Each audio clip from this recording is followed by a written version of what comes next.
Have you heard about the fasting mimicking diet by Walter Longo? I certainly have, but I think that the ketogenic fasting mimicking diet can be actually much more effective and easier. So check out this video and make sure you subscribe for future videos like this one. The fasting mimicking diet, or FMD, is a fasting protocol that deprives your body from calories for a certain period of time. You're not gonna fast from all food, but you're still gonna consume a small amount of calories every day. This can quote-unquote mimic some of the benefits of extended fasting. Studies on the fasting mimicking diet have shown that it lowers cholesterol, C-reactive protein, blood glucose, IGF-1 and blood pressure. However, it's possible that these effects simply came from caloric restriction. The fasting mimicking diet is a low protein, moderate carb, moderate fat type of diet that restricts your calories to less than 40% of what you would normally consume. You're gonna be eating about 500 to 1000 calories for 2 to 5 days, and on the 6th day you're gonna return to a normal way of eating.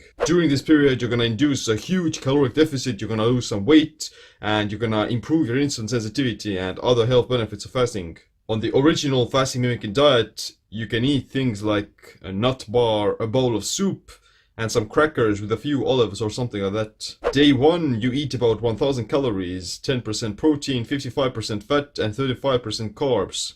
Day 2 to 5, you eat about 500 to 700 calories, 10% protein, 45% fat, 45% carbs. Day 6, you transition back to a normal caloric intake. Not so fast. Although the fasting mimicking diet can give you some of the benefits of fasting, it's not as effective as a real extended fast. Most of the benefits of FMD come from this serious caloric restriction that you experience. Compared to the fasting mimicking diet, an extended 3 to 5 day fast is going to have a much greater effect on longevity as well as weight loss. First of all, you're going to create a larger energy deficit because of your eating 0 calories. Secondly, you're going to reset your immune system and eliminate all pathogens. Third, autophagy will recycle a lot more dysfunctional and weak cells because of the higher nutrient stress. Fourth, it's actually much easier to stick to 0 calories and stay in a deeper fasted state rather than eating smaller amounts of unsatiating foods that can actually make you hungrier than you were before. And fifth, an extended fast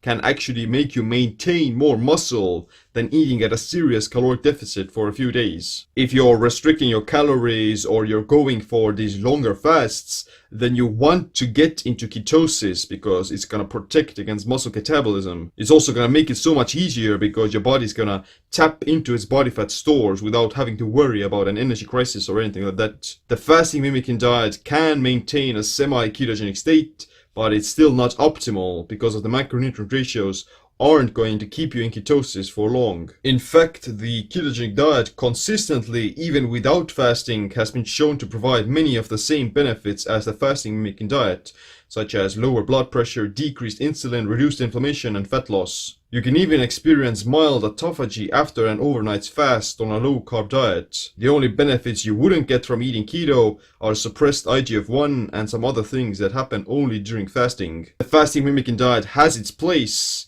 and I do think that it can work in some situations. But if I were to ever do it, then I would definitely change up the macronutrient ratios and fit more of a ketogenic template, just because it's